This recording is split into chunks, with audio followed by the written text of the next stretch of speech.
ভিডিওতে আমি আপনাদের ইমো প্রোফাইলে গান সেট করা শেখাবো। ওকে, ইমো প্রোফাইলে গান সেট করার জন্য আপনারা আপনাদের মোবাইলে প্লে স্টোর অ্যাপ্লিকেশন ওপেন করবেন। প্লে স্টোর আসার পর সার্চ অপশনে আসবেন।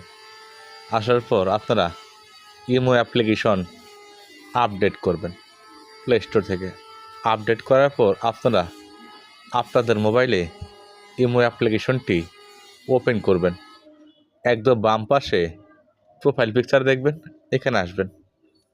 প্রোফাইল পিকচারে ক্লিক করার পর এখানে অনেকগুলো অপশন চালু হবে।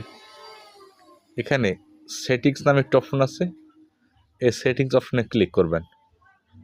সেটিংস অপশনে ক্লিক করার পর 1 2 3 4 5 6 7 8টি অপশন চালু হবে। এই 1 নম্বর যে অপশনটা আছে, এই 1 নম্বর অপশনের মধ্যে ক্লিক করবেন। 1 নম্বর অপশনে ক্লিক করার পর 1 2 3 4 5 6 7 8 9 10 10টি অপশন চালু হয়েছে। এই 3 নম্বর অপশনটার মধ্যে ক্লিক করবেন। ক্লিক করার পর এখানে রিংটোন নামে একটা অপশন আছে এবং কলার টিউন নামে একটা অপশন আছে। এখন দুইটি শেখাবো। কলার টিউনের মধ্যে আপনি ঢুকবেন, টিভি মারবেন, মারার পর অনেকগুলো গান শো করবে। যে গান আপনার পছন্দ সেই গানের মধ্যে টিক মাইরে ব্যাক করবেন। এখানে কিন্তু top 50, trending, Islamic, Arabic, Bangla, Hindi বিভিন্ন প্রকার গান আছে। আপনাদের ভালো লাগে সেটা টিক মারবেন। মারার পর রিংটোন আছে, রিংটোনের মধ্যে আসবেন।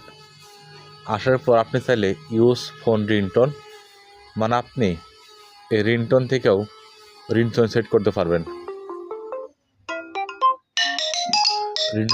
পারবেন। তাছাড়াও আরেকটি বিষয় দেখিয়ে দিই, সেটা হলো আপনি চাইলে কিন্তু আপনার গ্যালারি থেকেও বিভিন্ন প্রকার গান এবং ভিডিও এখানে সেট করতে পারবেন কলার টিউন হিসাবে ইমোতে। আশা করি আজকের ছোট্ট ভিডিও দেখে খুব সহজে শিখে গেছে।